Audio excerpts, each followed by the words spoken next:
Welcome back. So we're thinking about international trade still, and we're trying to wrap our minds around the total gains and losses from trade to decide if it's a good thing or not. So here we're going to use the tools we've developed, specifically consumer and producer surplus, which you can review on a previous tutorial if you like, to measure the overall gains from trade.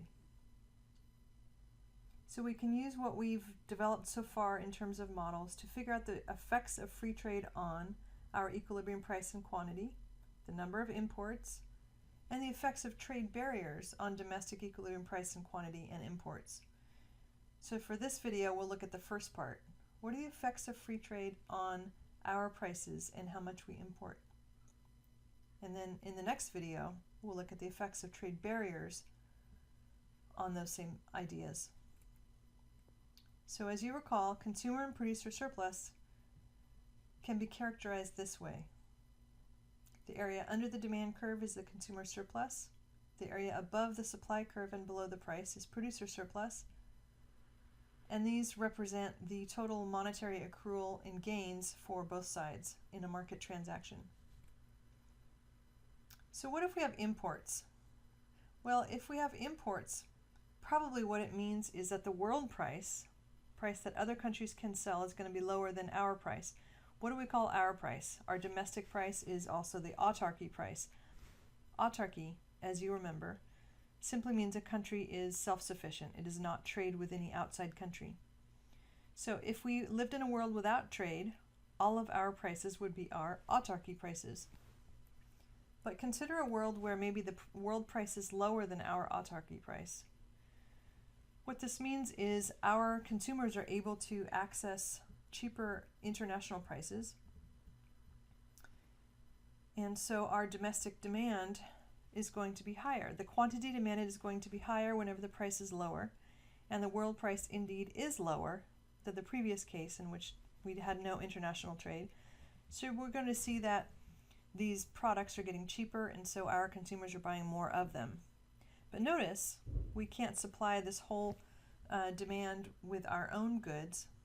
So we're going to import the difference between our domestic quantity supplied, Q sub S, and our domestic quantity demanded.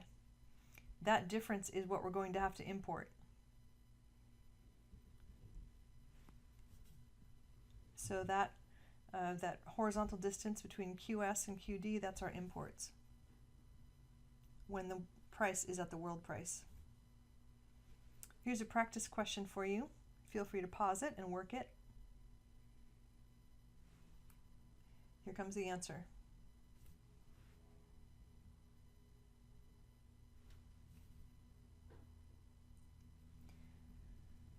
Now, how about the effects of imports on surplus? So is it a good thing? Well, here's our consumer and producer surplus. And here's that world price that's below our autarky price.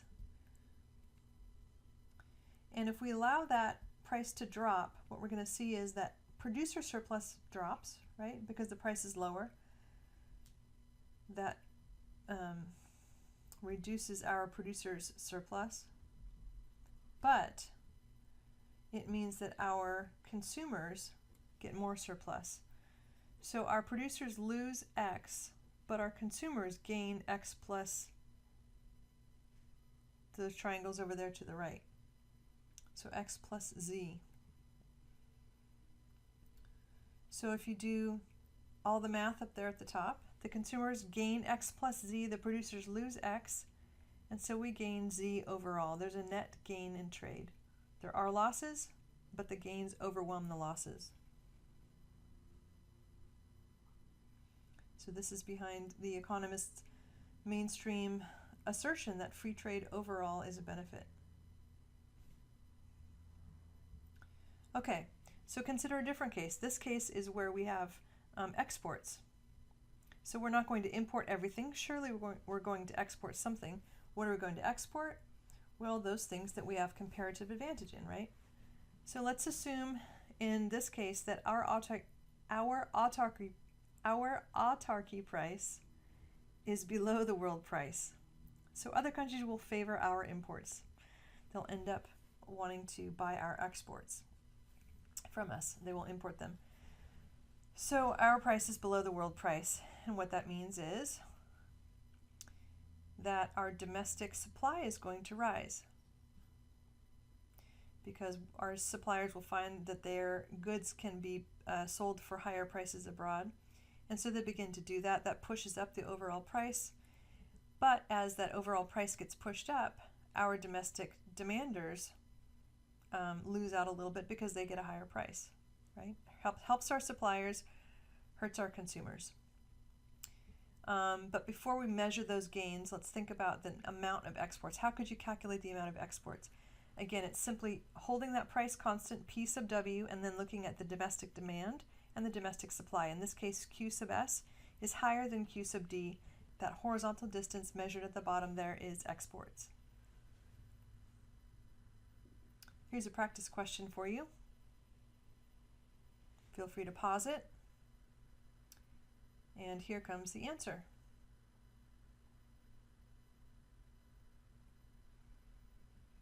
And again, we can use consumer and producer surplus to prove that this thing has overall net benefits. Allowing free trade creates more benefits than costs. How does that look? Well, we decided already that domestic consumers will be hurt by the new higher world price as we begin to export, but our producers are helped. So let's think about the prior to free trade. We'll have this consumer and producer surplus. Our price is at autarky, and then we go to the higher world price. Again, consumers lose. We lose X, but producers gain X plus Z, so the change in total surplus is Z.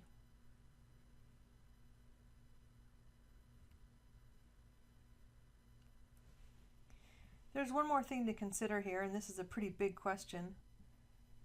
International trade and specialization, what does it do to income distribution? We raise the question because this is an increasingly important question for the U.S. and for the future of U.S. sort of economic sustainability. If incomes continue to get more and more unequal, what does that mean to the working of the economy?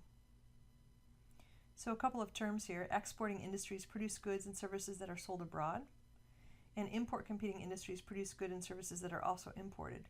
So we have exporting industries and we have import competing industries whenever there's trade.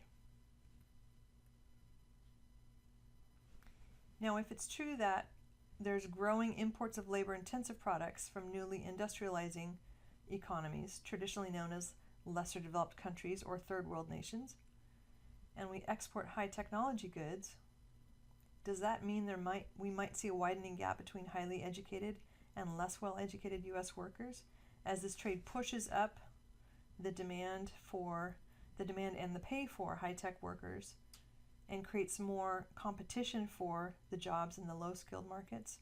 We think so. That's it for now. Hope you enjoyed it. See you next time.